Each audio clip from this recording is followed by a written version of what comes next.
नमस्कार दोस्तों, क्राइम तक के यूट्यूब लाइव में आपका स्वागत है। मैं हूं सुप्रतिम बैनर्जी। आज मैं आपको जुर्म की एक बहुत ही दर्दनाक कहानी सुनाने वाला हूं। आप जब भी मैं आता हूं मैं इस तरह की बातें करता हूं और आप लोग भी ये सोचते होंगे कि भाई रोज़ ही जब मर्डर मिस्ट्री और इस तरह के क्राइम की खबर बतानी है तो वो तो दर्दनाक होगी ही, इसमें नया क्या है। लेकिन कुछ खबरें ऐसी होती हैं जिनके साथ इस तरह की बातें अनायास मुंह से निकल जाती है। तो आज मैं जो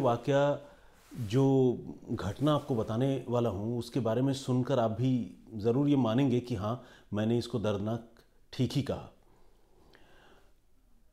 ये कोई मर्डर मिस्ट्री नहीं है। क्या है ये भी मैं नहीं बताऊंगा, क्योंकि प्रॉम्प्ट करने से ऑब्वियसली सुनने का जो इंटरेस्ट होता है वो थोड़ा कम हो जाता है, ख़त्म हो जाता है। तो आइए सीधे शुरुआत करते हैं। ये वाक़या जो है आज से 3 साल पहले की है। झारखंड में धनबाद है। धनबाद के पास एक और टाउनशिप है सिंदरी, और सिंदरी भी इंडस्ट्रियल टाउनशिप है। वहाँ के पास एक गांव है। उस गांव की 3-4 लड़कियां एक रोज़ किसी काम से धनबाद रेलवे स्टेशन तक गई थी। क्या काम एग्जैक्टली मुझे नहीं पता, लेकिन हम लोग एज्यूम कर सकते हैं या गेस कर सकते हैं कि हो सकता है कि किसी रिश्तेदार को ड्रॉप करने गई हो। तो 3-4 सहेलियां जो है, लड़कियां, धनबाद रेलवे स्टेशन तक गई थी। और जब रेलवे स्टेशन में वो काम ख़त्म हो गया तो लड़कियां वापस आने लगी। तो बाकी 3 लड़कियां तो अपने घर की तरफ निकल गई। ये जो चौथी लड़की थी, ये किसी और रास्ते से अपना घर जाने का उसने फ़ैसला किया। तो अभी वो कुछ दूर तक आगे बढ़ी ही थी सिंदरी इलाके में ही, तब तक अचानक एक महिला पीछे से आई और उसने एक रुमाल जो है उस लड़की को सूंघा दिया। रुमाल में ऐसी चीज़ थी, प्रोबेबली क्लोरोफॉर्म ही होगा, कि वो लड़की बिल्कुल बेहोश हो गई। उसके बाद उसको कुछ भी याद नहीं रहा। इधर लड़की को याद नहीं रहा, महिला ने रुमाल सूंघा दिया, कोई वहाँ पूछने वाला देखने वाला नहीं। लड़की को जब कुछ घंटे बाद होश आया तो उसने देखा कि वो एक बस में बैठी है और वो बस पूरी रफ्तार से कहीं जा रही है। उस लड़की को ऑब्वियसली इस तरह का सिचुएशन किसी के साथ भी हो जाए तो वो नहीं समझ पाएगा कि मतलब मैं कहाँ हूँ, कौन सी जगह है, ये बस कहाँ जा रही है। तो वो लड़की भी बिल्कुल लॉस्ट थी। और जैसे ही आपने देखा सुना होगा इस तरह के वाक़े या किस्से टीवी या फिल्मों पर भी, जैसे ही मैं कहाँ हूँ टाइप का जुमला वो बोली या वो पूछी अपने साथ जो भी था, उसको फिर से रुमाल सूंघा दिया गया और वो लड़की फिर से बेहोश हो गई। इस बार भी रुमाल सूंघाने वाली वही महिला थी जिसने उसको सिंदरी में रुमाल सूंघा कर अगवा किया था। इसके बाद लड़की फिर से अपनी सुध बुध खो बैठती है और उसे कुछ नहीं पता चलता कि वो कहाँ है, कहाँ जा रही है। मतलब बेहोश होने के बाद तो ऑब्वियसली पता नहीं चलता। बीच में जो थोड़ा सा टाइम स्पैन था जब होश आया था, तब भी वो नहीं समझ पाई। बस उसको इतना पता चला कि वो एक बस में है। उसके बाद जब उसको दूसरी बार होश आता है तो वो खुद को एक घर में पाती है।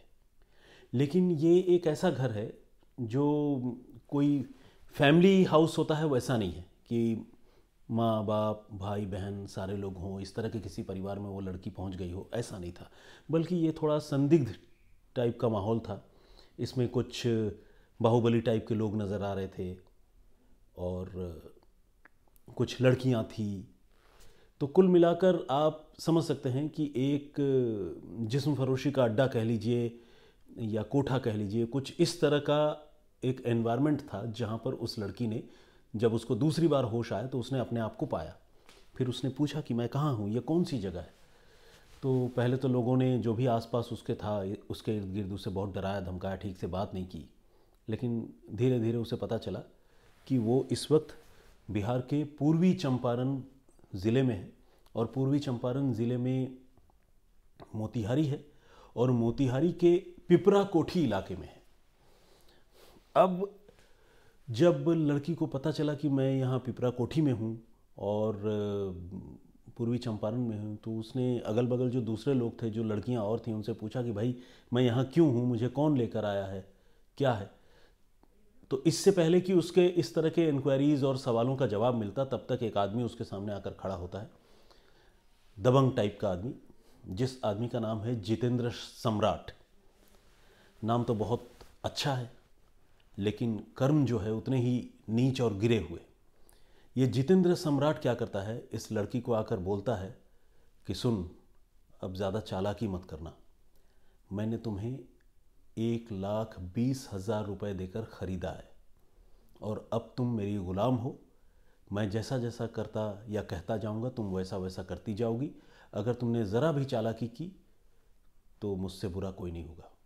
अब एक गांव की लड़की जिसने इससे पहले बाहर की दुनिया ना देखी हो, जिसको एक्सपोजर के नाम पर जो है, मुझे लगता है कि धनबाद के रेलवे स्टेशन से आगे उसने कुछ भी नहीं देखा हो, उस तरह की एक लड़की को जब अपने घर से सैकड़ों मील दूर किसी दूसरे जगह पर कोई अगवा कर ले और अगवा करने के बाद एक गुंडा टाइप का आदमी उसको आकर बोले कि तुम मेरी गुलाम हो, मैं जो कहूँगा तुम वही करोगी, तो आप समझिए कि उसके दिल की हालत क्या होगी, वो कितनी डरी सहमी, कितनी हॉरिफाइड होगी। लेकिन अभी तो हॉरर या हॉरिफाइड होने की अभी तो ये शुरुआत थी। ये जो जितेंद्र सम्राट नाम का आदमी है, ये बेसिकली बिहार का एक ऐसा बदनाम शख्स है जो सो कॉल्ड ऑर्केस्ट्रा चलाता है, यानी म्यूज़िक पार्टी। लेकिन म्यूज़िक पार्टी या ऑर्केस्ट्रा के नाम पर असल में ये फूहड़ नृत्यों का बादशाह है, सम्राट है, जिसको बोलचाल की भाषा में लौंडा नाच कहते हैं। तो लौंडा नाच क्या है, इसके बारे में भी आपसे और तफसील से बात करेंगे, आपको बताएंगे। ये एक, मुझे लगता है कि यूपी बिहार की संस्कृति पर एक बदनुमा दाग है ये लौंडा नाच। तो इसके बारे में और बात करेंगे, लेकिन अभी आइए इस वाक़ये पर, इस कहानी पर फिर से वापस आते हैं। तो जितेंद्र सम्राट इसे कहता है, इसे बताता है कि मैं जो है एक इस तरह की म्यूज़िक पार्टी चलाता हूँ और डांस पार्टी चलाता हूँ, और आज से तुम हमारी उस डांस पार्टी में डांस करोगी। तो इसने कहा मुझे डांस तो आता नहीं। उसे कहा गया कि तुम्हें फ़ौरन ट्रेनिंग दी जाएगी, और उसको ट्रेनिंग वगैरह भी दी गई, और मरता क्या ना करता। और उस लड़की ने जब जब मना किया, जब जब उसने विरोध किया, थोड़ी भी चूं चपड़ की, उसे बहुत बुरी तरह पीटा गया। ऐसी गालियां दी गई जो उसने अपने पूरे जीवन में, अब तक के जीवन में कभी नहीं सुनी थी। इस लड़की की उम्र जब उसको अगवा किया गया महज 17 साल की थी। तो उसके बाद ये सब तो हुआ ही, लेकिन इससे भी ज़्यादा निकृष्ट और घृणित हरकत ये हुई कि जितेंद्र सम्राट ने उसके साथ ज़्यादती की। आप समझिए, मतलब उसके साथ रेप किया गया उस लड़की के साथ। और उसके बाद ये जो लड़की है, इसको इतना डराया गया कि फिर उसको लगा कि अब यही मेरी ज़िंदगी है, यही मेरी नियति है, मुझे यहीं जीना, यहीं मरना है। उसने अगल बगल जो और लड़कियां थीं उनसे बात की, वो भी उतनी ही लाचार, उतनी ही बेबस। उन्होंने भी कहा कि हमें भी कभी कहीं से लाया गया और हम इसी हाल में जी रहे हैं। तो कुल मिलाकर एक ऐसा जिस्म फरोशी का अड्डा ये जितेंद्र सम्राट चला रहा था, जहां वो लड़कियों को अगवा करके, ख़रीद करके, जैसे भी हो लेकर आता था, उनकी मजबूरी का फ़ायदा उठाता था, उनके साथ उनको जैसे चाहे वैसे यूज़ तो करता ही था। फिर इन लड़कियों को उसी ऑर्केस्ट्रा पार्टी में या लौंडा नाच के बहाने जो है अलग अलग जगहों पर भेजा जाता था। और इस लड़की को भी सालों साल, मैंने तो आपको बताया कि ये 3 साल पुरानी बात है, तो सालों साल इस लड़की को भी अलग अलग जगहों पर मिडनाइट ऑर्केस्ट्रा के लिए भेजा जाता रहा। और अगर आप में से किसी ने उस तरह के ऑर्केस्ट्रा या लौंडा नाच का कोई वीडियो देखा हो तो आपको पता होगा कि उसमें कैसी फूहड़ता, कैसा भोंडापन, कैसी अश्लीलता होती है, जिसमें मजबूर और लाचार लड़कियां जो है वो डांसर की तरह आती हैं और आधी रात तक, देर रात तक, 3-4 बजे तक किसी समारोह में, किसी मैरिज पार्टी में लोगों को एंटरटेन करती हैं। और ये एंटरटेन क्या है, बेसिकली आप समझ लीजिए कि एक परवर्जन जिसे कहते हैं ना, परवर्टेड सोच, घटिया कुत्सित मानसिकता, जिसमें किसी मजबूर और लाचार लड़की को अश्लील तरीके से नाचते हुए देखकर जब आपको मज़ा आता हो, तो उस तरह की भीड़ भी होती है। कितनी बड़ी, कितनी दुखद बात है ये। तो ये लड़की जो है, ये उसी तरह के लौंडा नाच ग्रुप का ये मेंबर बनाई गई, और इसके बाद इसको सालों साल इसी तरह से नचाया जाता रहा। 3 साल उसकी ज़िंदगी में जीते जी उसने नर्क भोगा। और इसी 3 साल के दौरान एक बार एक म्यूज़िक पार्टी में उसकी मुलाकात एक नौजवान से हुई जिसका नाम है राजीव शर्मा। ये हमारे इस पूरे वाक़ये का हीरो है। और ऑब्वियसली हम और आप एक दूसरे को अभी फ़ौरन देख तो नहीं सकते, यूट्यूब पर मैं लाइव हूँ, आप मुझे सुन रहे होंगे, दिल करता है कि राजीव शर्मा के लिए ताली बजाऊं। ये राजीव शर्मा जो है, इसको उस लड़की ने अपनी आप बीती बताई। उस लड़की को ऐसे ही किसी ऑर्केस्ट्रा पार्टी के दौरान, किसी डांस के दौरान जो है इतना मौका मिल गया कि वो राजीव शर्मा से कम्युनिकेट कर पाई और उसने राजीव शर्मा को अपनी आप बीती बताई। राजीव ने भी उसमें रुचि ली, पूछा कि अरे तुम कहाँ की हो, क्या है। तो ये राजीव जो है ये पश्चिमी चंपारण का रहने वाला नौजवान है और ये वहाँ के बेतिया का रहने वाला है। तो जब उसे इसके बारे में पता चला और उस लड़की ने अपनी पूरी आप बीती बताई कि मैं सिंदरी की रहने वाली हूँ, मुझे आज से 3 साल पहले किसी महिला ने किडनैप कर लिया था, मैं तो जानती भी नहीं हूँ, बस में होश आया था, फिर यहाँ आई। तो ये सब बातें जब राजीव ने सुनी तो उसे बड़ा अफसोस हुआ, बहुत दुख हुआ। उसे लगा कि यार किसी लड़की के साथ ऐसा कैसे हो सकता है, और वो भी इतनी छोटी लड़की। 17 साल उम्र थी जब अगवा हुई थी, आज 20 साल उम्र है उसकी हार्डली। तो उसको बहुत तकलीफ़ हुई और उसने अपनी तरफ से मेहनत करके एक एनजीओ से संपर्क साधा, जिस एनजीओ का नाम है मिशन मुक्ति फाउंडेशन। आज की तारीख में जब लोग जो है, ज़्यादातर लोग, मैं ये कहूँगा सबको नहीं, सबको मैं दोषारोपित नहीं करना चाहता, लेकिन ज़्यादातर लोग मुझे लगता है कि एनजीओ शायद इसलिए खोलते हैं कि फॉरेन से ग्रांट ले ले, रुपए पैसे कमा ले, कुछ घर बना ले और एक हमारा जीवन चलता रहे। वहाँ कुछ एनजीओज़ ऐसे भी हैं जो वाकई बहुत सिंसियरली काम करते हैं, और ये जो मिशन मुक्ति फाउंडेशन है ये भी बहुत सिंसियरली काम करने वाले लोगों में से एक है। और जैसा कि इस मुक्ति फाउंडेशन के नाम से ही आपको पता चल रहा है, ये ह्यूमन ट्रैफिकिंग के अगेंस्ट में काम करने वाला संगठन है। एक और ह्यूमन ट्रैफिकिंग के अगेंस्ट में काम करने वाला संगठन है जिसके बारे में अगर मैं जिक्र न करूं तो शायद उनके साथ भी ये अन्याय होगा। शक्ति वाहिनी नाम है, आप लोग प्लीज़ इन दोनों नामों को याद रखिएगा। शक्ति वाहिनी का नाम भी याद रखिएगा। कभी अगर आपको ह्यूमन ट्रैफिकिंग का शिकार हुए कुछ लोगों के बारे में पता चले तो यूट्यूब या गूगल से इनके बारे में पता करके ढूंढकर आप इनसे संपर्क कर सकते हैं। ये लोग रेस्क्यू करने में बड़ी मदद करते हैं। तो खैर, यहाँ शक्ति वाहिनी की बात नहीं हो रही है, यहाँ सारी कहानी जो है वो मिशन मुक्ति फाउंडेशन की है। तो राजीव शर्मा ने मिशन मुक्ति फाउंडेशन से संपर्क किया और उसके जो चीफ हैं, जिनका नाम वीरेंद्र कुमार सिंह है, ये हमारी इस कहानी के दूसरे हीरो हैं, उनसे जो है राजीव ने सारी बातें बताई। और वीरेंद्र चूंकि सीरियस सिंसियर आदमी है, इन्होंने तय किया कि वो इस लड़की को, इस बच्ची को छुड़वाने की कोशिश करेंगे। और उन्होंने अपने एनजीओ का फ़र्ज़ निभाते हुए, जिस मकसद से उन्होंने एनजीओ बनाया था, उन्होंने राष्ट्रीय बाल अधिकार संरक्षण आयोग, जिसे इंग्लिश में एनसीपीसीआर कहते हैं, शॉर्ट फॉर्म उसका एनसीपीसीआर है, national commission for protection of child rights. तो राष्ट्रीय बाल अधिकार संरक्षण आयोग के अध्यक्ष प्रियांक कानूनगो से वीरेंद्र कुमार सिंह ने बात की और वीरेंद्र कुमार सिंह ने उस केस स्टडी के बारे में बताया, उस लड़की के बारे में बताया और बताया कि एक आदमी है जो पूर्वी चंपारण का रहने वाला है, जिसका नाम जितेंद्र सम्राट है, और वो इस तरह से टोली चलाता है, डांस की टोली, और उसमें लड़कियों का वो शोषण करता है। और एक लड़की इस तरह से वहाँ फंसी हुई है, प्लीज़ उसको छुड़ाइए। सच तो यह है कि वहाँ कई लड़कियाँ फंसी है, लेकिन इस एक लड़की के बारे में वीरेंद्र कुमार सिंह को पता था, तो उन्होंने इस एक लड़की के बारे में एनसीपीसीआर के प्रियांक कानूनगो साहब से संपर्क किया। कानूनगो साहब जो है हमारी इस कहानी के तीसरे हीरो हैं, क्योंकि इन्होंने भी उस मिशन को मिशन के तौर पर लिया और उन्होंने तय किया कि इस लड़की को छुड़वाना है। उन्होंने अपनी मतलब जिम्मेदारी निभाई, अपने कुर्सी की लाज रखी और उन्होंने, अच्छा, आयोग का चेयरमैन मतलब इनके पास काफ़ी सारे जुडिशियल पावर होते हैं। ये आप समझिए कि मेरे, जहाँ तक मेरी जानकारी है, कोई रिटायर्ड जज होंगे या हो सकता है कि सर्विंग जज भी हो, मुझे एग्जैक्टली नहीं पता, लेकिन जुडिशियल ऑफिसर हैं और इनके पास काफ़ी पावर है क्योंकि आयोग के चेयरमैन हैं वो। तो उन्होंने सीधे पूर्वी चंपारण के एसपी नवीन चंद्र झा से संपर्क किया।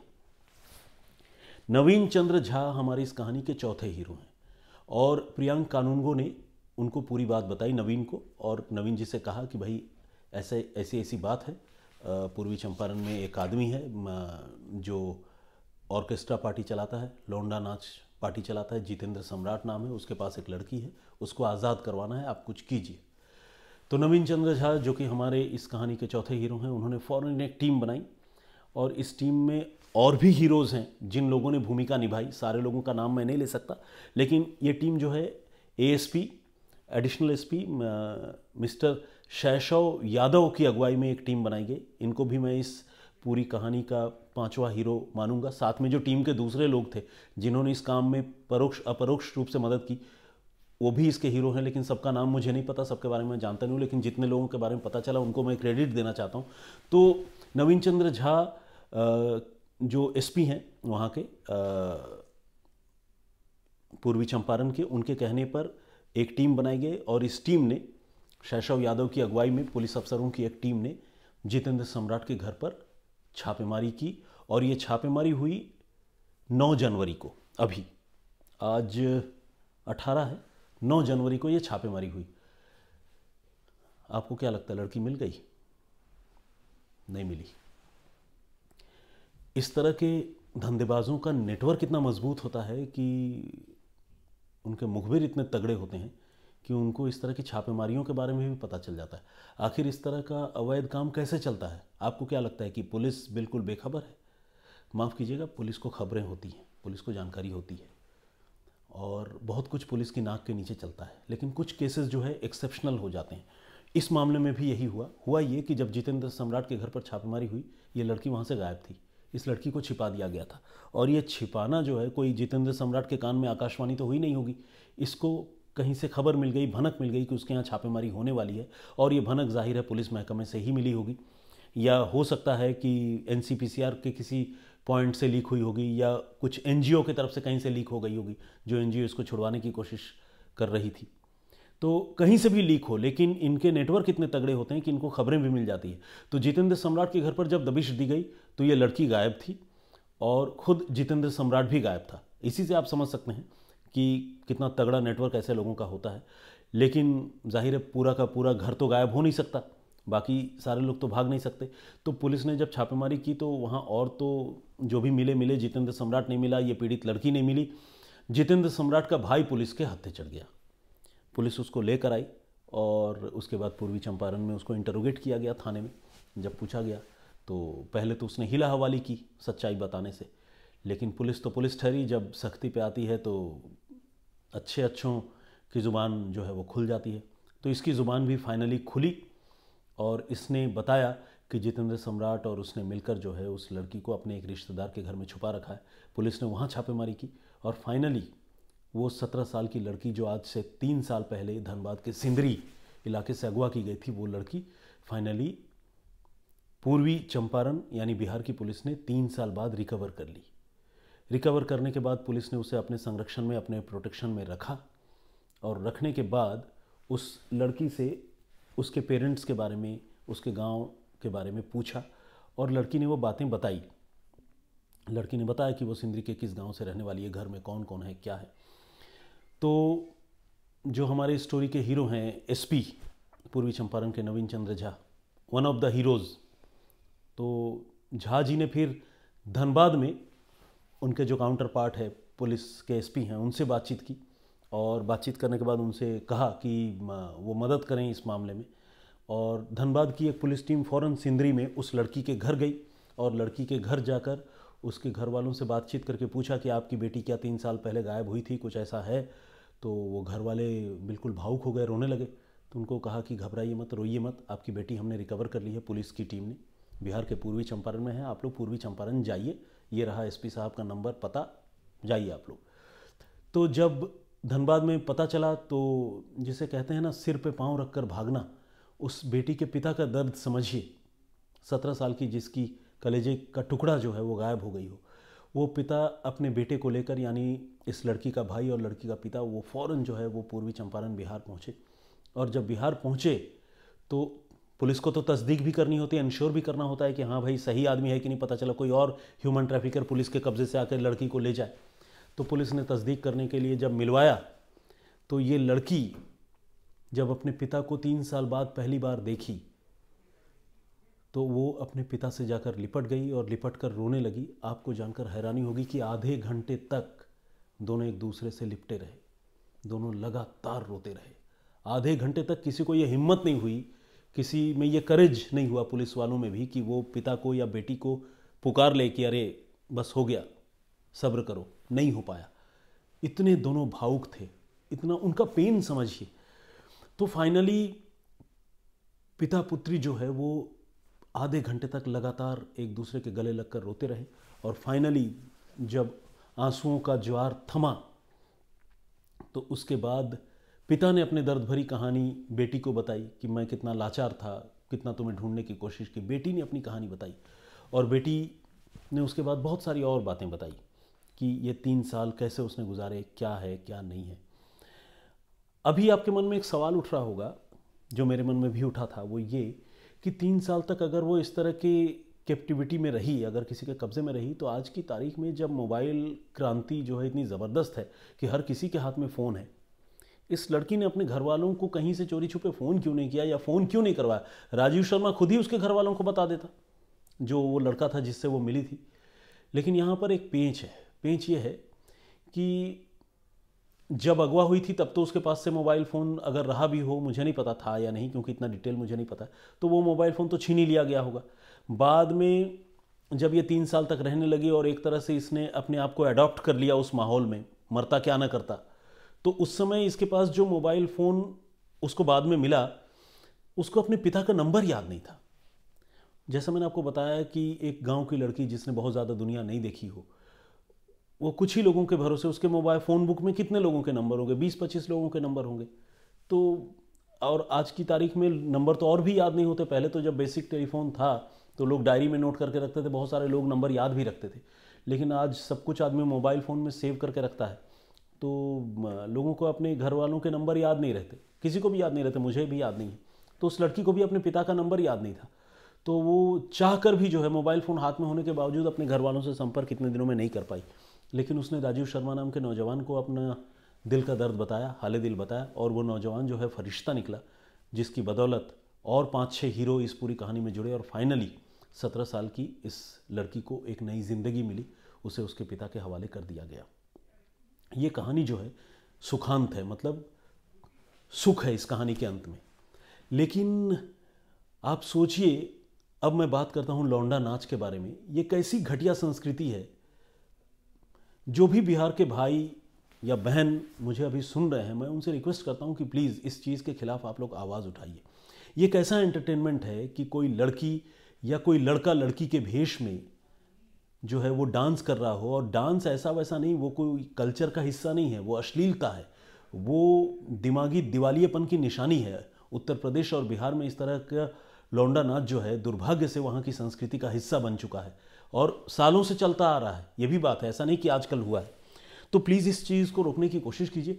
और मैं तो कहता हूँ कि ये जो लोग इस तरह का धंधा कर रहे हैं, इनके खिलाफ पुलिस को क्रैकडाउन करना चाहिए। क्यों सिर्फ एक लड़की बचाई गई? जितेंद्र सम्राट अब तक पकड़ में नहीं आया है, जहाँ तक मेरी जानकारी है। इसको बिल्कुल दबोचना चाहिए और इसके साथ बहुत सख्ती से पेश आना चाहिए। जो भी लोग इस तरह जिस्म फरोशी के अड्डे चला रहे हैं, जो भी लोग लौंडा नाच की कंपनी चला रहे हैं, उनके खिलाफ क्रैकडाउन होना चाहिए, बहुत सख्त कार्रवाई होनी चाहिए। मैं तो यहाँ से दिल से यही दुआ करता हूँ कि ये सब हो, और जो भी इस तरह की मजलूम और सताई गई लड़कियाँ हो, या कोई लड़का भी हो जिसे अगवा करके इस तरह के काम में झोंक दिया गया हो, उसकी मजबूरी का फ़ायदा उठाकर उन सारे लोगों को छुड़वाना हमारा आपकी सबकी जिम्मेदारी है, और हम लोगों को कोशिश करनी चाहिए। और इस तरह का प्रोग्राम अगर कहीं हो रहा हो तो उसका बॉयकॉट करना चाहिए, वैसे लोगों को हतोत्साहित करना चाहिए। और मैं तो कहता हूँ कि अब बहुत वक्त गुजर चुका, 2021 में हम लोग हैं। कब तक हम लोग इस तरह की हरकतें करते रहेंगे कि लौंडा नाच देखकर खुश होते रहेंगे, किसी की मजबूरी का फ़ायदा उठाते रहेंगे? मुझे लगता है कि वक्त आ गया है कि हम सब जागें और इस बुराई के खिलाफ सारे लोग मिलकर आवाज़ उठाएं। तो आज की कहानी यहीं तक। जैसा मैंने आपको बताया कि इसमें कोई मर्डर नहीं है, कोई लूटपाट नहीं है, चाकू घोंप देने वाली बात नहीं है, लेकिन ये कहानी कितनी तकलीफ़देह है, कितनी दर्दनाक है, ये आपने सुनी होगी। और मुझे तो बड़ी तकलीफ़ हुई, लेकिन मुझे खुशी भी हुई कि कुछ लोगों के हीरोइक एक्ट्स की वजह से एक लड़की की ज़िंदगी जो है वो वापस पटरी पर लौटी।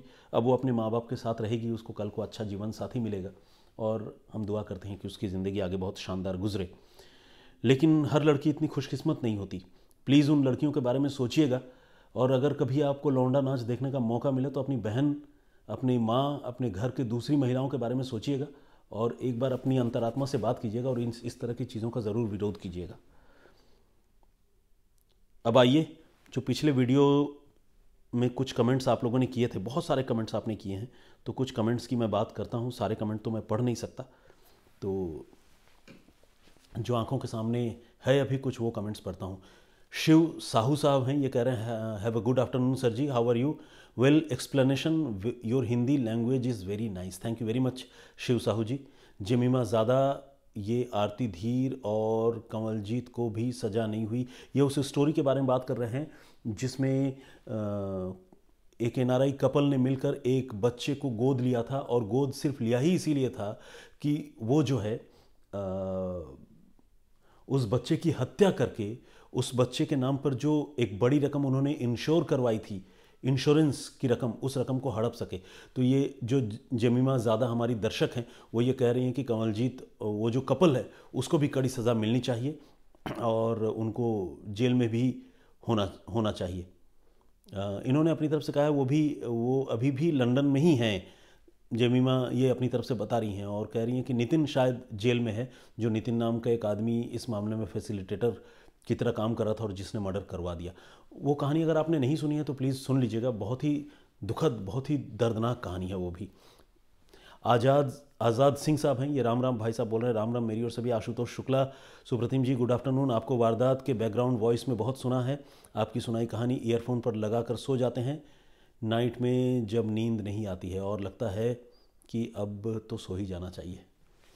आप लोग जब इस तरह का कॉम्प्लीमेंट भेजते हैं तो मैं कई बार हंसता हूँ, मैंने पहले भी इस तरह की बात की है। कहानी सुनते सुनते सो जाना, इसके दो पहलू हो सकते हैं, या तो एक पहलू ये कि इतना बोर करता हूँ कि नींद आ जाती है भाई और सुन नहीं सकते, और दूसरा ये कि शायद कहानियाँ या वाक़ये इतने अच्छे होते हैं कि सुनते सुनते सुकून मिलता है और सुकून के साथ नींद भी आ जाती है। तो मैं ये मानता हूँ दिल से, मजाक अपनी जगह है, मैं ये मानता हूँ कि आप लोग इसको पॉजिटिवली ही लिखते होंगे और मेरी कहानियाँ आपको सूदिंग लगती होगी, सुनने में भी अच्छा लगता होगा। तो अगर आप ऐसा सोचते हैं, मानते हैं, तो प्लीज़ कमेंट भी कीजिए, और मैं जैसा कमेंट तो खैर आप कर ही रहे हैं, मैं सारे लोगों को बहुत अपनी तरफ से थैंक यू भी कहना चाहता हूँ। विजया नैथानी, सर आपकी आवाज़ बिल्कुल सुनाई नहीं दे रही है। विजया जी मैं क्या करूं बताइए, मैं तो आज तो मैंने थोड़ा लाउड भी रखा हुआ है अपना वॉइस, और पिछले वीडियो में बहुत सारे लोगों को सुनाई दी, कुछ एक लोगों को सुनाई नहीं दी, तो मुझे समझ में नहीं आ रहा है कि बाकी लोगों को कैसे सुनाई दे रही है, आपको कैसे सुनाई नहीं दे रहा है। मतलब कमी हमारे एंड में है या आपके मोबाइल फ़ोन या नेटवर्क के एंड में है, ये मुझे समझना अभी भी मैं समझ नहीं पाया हूँ, ऑनेस्टली बताऊँ। अनिल भारती, सर आपने शुरू में बताया कि बच्चा अनाथ था, फिर उसका जीजा कहाँ से आ गया। अरे दोस्त भारती साहब, अनाथ मतलब जिसके ना माँ हो ना पापा हो, बाकी दुनिया में और भी लोग हैं, बहन है, जीजा है, और इत्तेफाक से उस बच्चे को बहन जो है उसकी परवरिश कर रही थी। कहने को ये कह सकते हैं भारती साहब कि मतलब वो बिल्कुल लावारिस नहीं था, क्योंकि बहन और जीजा उनको रखे हुए थे, लेकिन माँ बाप तो माँ बाप होते हैं, उसकी कमी कौन पूरी कर सकता है। उस सेंस में देखा जाए तो वो बच्चा यतीम था, अनाथ था। Mister Khan Hasnain, nice sir, इन्होंने लिखा है। सुमित झा,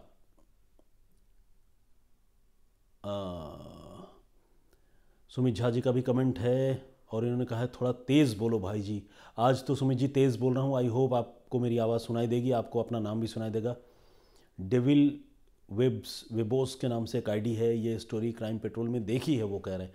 ठीक है दोस्त, आपने देखा होगा, किसी स्टोरी पर भी मेरा कॉपीराइट तो है नहीं, कोई भी घटनाक्रम हो वो पब्लिक डोमेन में है, लोग उसको देख सकते हैं, सुन सकते हैं किसी और फॉर्मेट में। Rajkumar Dhanuka, can't hear you sir ji, इनका भी वही कंप्लेन है। बहरहाल, और बाकी MV, in spite all the hardship they have undergone, they are very strong and play a vital role in the army, wonderful people, best wishes। इन्होंने पता नहीं किसके बारे में लिखा है, लेकिन शायद फौजियों के बारे में कह रहे हैं कि वो तमाम मुश्किलों के बावजूद देश के लिए बहुत काम करते हैं। सिंगापुर से ये कमेंट है। Azhar Mansuri, good voice sir, इन्होंने लिखा है, thank you very much Azhar साहब।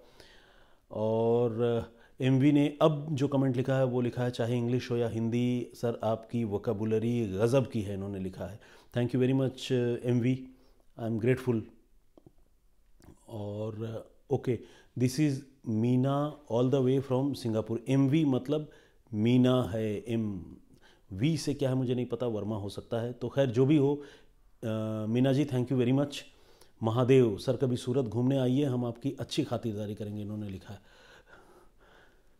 Thank you very much Mahadev ji, मतलब ये मेरा सौभाग्य है कि आप इस तरह से स्वागत सत्कार करने की बात कर रहे हैं, मेरी खुशकिस्मती है।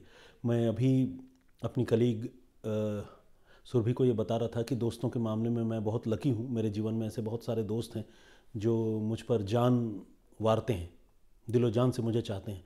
और मुझे लगता है कि आप जैसे अच्छे लोग, आपसे कभी मैं मिला नहीं हूँ लेकिन आप इस तरह का ऑफ़र दे रहे हैं, तो जाहिर है भाई आपने अपने दिल में मुझे कुछ जगह दी होगी। ये मेरी खुशकिस्मती है और इसके लिए मैं आपका तो शुक्रगुजार हूँ ही, ऊपर वाले के लिए भी बहुत, ऊपर वाले का भी बहुत थैंकफुल हूँ।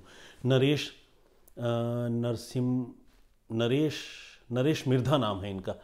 फांसी से ऊपर कोई सज़ा हो तो वो मिलनी चाहिए इनको। नरेश जी, हमारे देश में फांसी ही सर्वोच्च सज़ा है, मतलब सबसे कड़ी सज़ा, इससे ज़्यादा कोई सज़ा नहीं है। सत्ता लेव हुआ कुछ यूँ, इन्होंने लिख के डॉट डॉट छोड़ा। हो सकता है कि इन्होंने तकिया कलाम के तौर पर हुआ कुछ यूँ मेरी ज़ुबान से एक दो बार सुना हो, इसीलिए इन्होंने ये लिख कर छोड़ा है। विनोद शर्मा जी ये कह रहे हैं कि जो हैवानों ने इस तरह के अपराध किया, वो उन लोगों का केस तो खुल गया, पैरवी करेंगे, ज़मानत पर छूट जाएंगे, क्राइम करेंगे, उस बच्चे को इंसाफ कौन देगा। देखिए, सारी चीज़ें एज्यूम नहीं कर सकते, कोई ज़रूरी नहीं कि पैरवी करने पर छूट ही जाए, सारे मामलों में एक जैसा नहीं होता है, सज़ा भी होती है। संजय परांजपे जी, अहमद अली और Roshan Rana, Prabhu Rajpurohit, thank you very much. Mukesh Barnwal ji, ये मणिपुर से हैं, मणिपुर में जॉब करते हैं, ministry of information and broadcasting में। Basically I am from Bihar, मगर मेरा फैमिली नागालैंड में सेटल्ड है। कमाल है भाई, कहाँ बिहार कहाँ नागालैंड।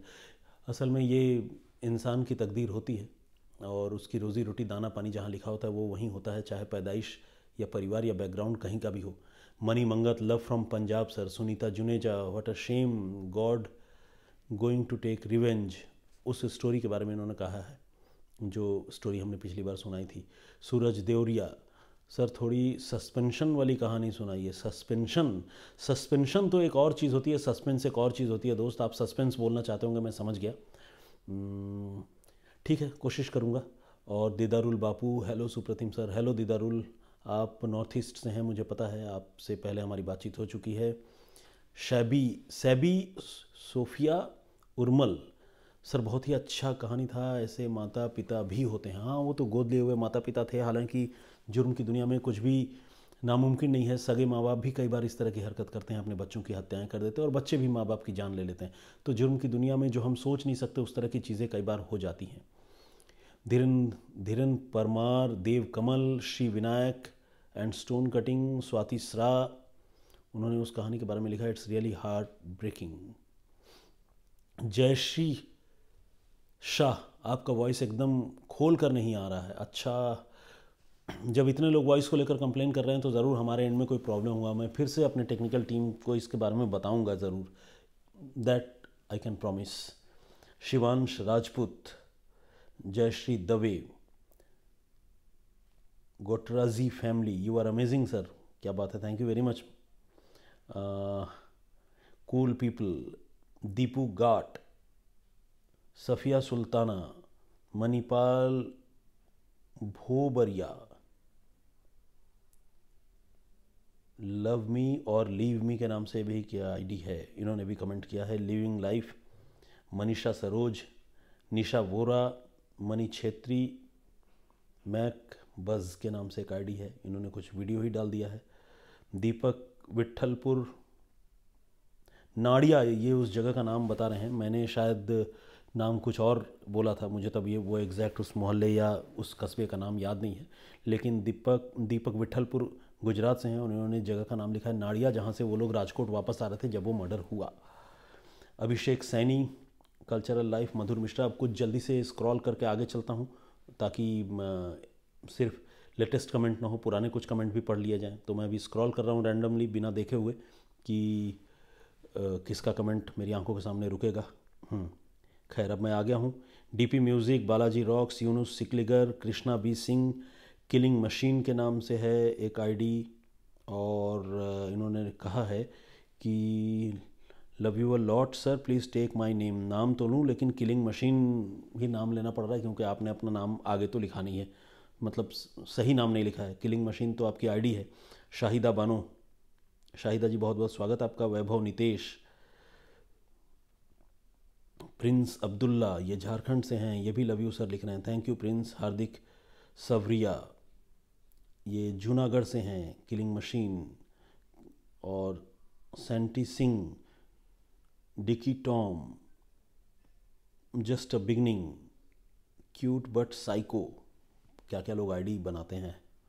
दीपक के अरोरा, स्वीट वॉइस लिखा है इन्होंने। विकास दुबे कानपुर वाला, और बताइए, ये भी एक आईडी, इसकी भी कमी थी लग रहा है। सुनीता बागले, बहुत दिन बाद इन्होंने लिखा है, लव यू लिखा है, thank you very much Sunita ji. Deepak Arora, शाहिल्स पांचाल, राज तिवारी, बलविंदर विर्क, जुल्मी जाट, अर्श बाजवा, प्रवीण कुमार, अख्तर, सिकंदर खान, नवीन दर्जी। बहरहाल आज इतना ही। बहुत सारे लोगों के कमेंट्स मैंने पढ़े, बहुत सारे लोगों के नाम मैंने पढ़े। इस बार जो वाकया या जो कहानी मैंने आपको सुनाई, प्लीज़ इस पर भी अपनी राय ज़रूर दीजिए, अपनी सोच हमसे साझा कीजिए।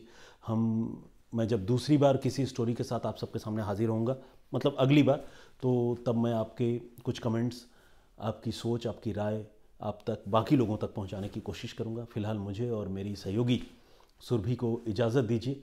बहुत खुश रहिए, सुरक्षित रहिए, अपना ख्याल रखिए। जय हिंद, जय भारत।